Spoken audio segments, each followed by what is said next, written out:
Oh, I was going to the phones, right? Okay. Okay, Matt Saylor, ABC.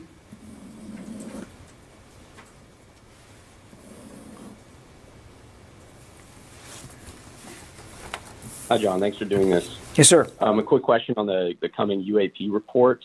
There's been some reporting that this could be coming as soon as this week or maybe even tomorrow. Can you say anything about what timing we should actually expect? The what report, Matt? Sorry, the UAP report, UFO report.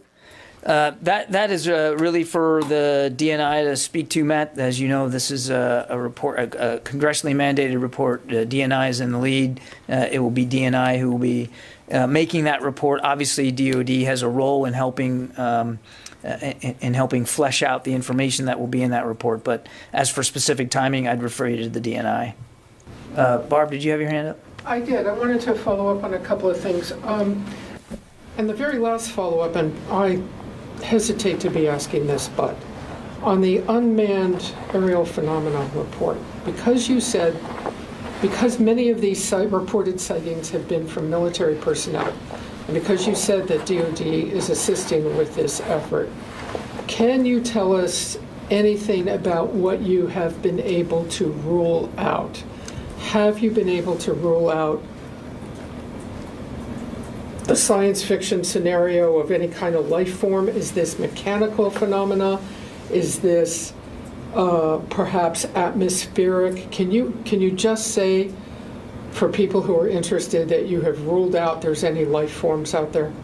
I would be getting ahead of a report that hasn't been submitted to Congress yet, and that's never a good idea for a spokesman in this town. So I don't want to get ahead of the report. And I refer you to DNI to speak to that. That you can rule out at this point. I am not going to get ahead of a report that this agency is not writing in response to a congressional mandate. I would refer you to DNI for more detail about that.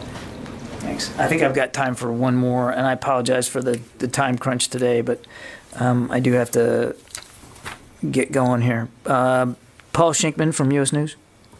And then one last question on the Pentagon's contributions to the UFO report. I've been speaking with a series of experts abroad who have expressed some concern about similar investigations in other countries having too much of a military focus and not enough input from civilian scientists.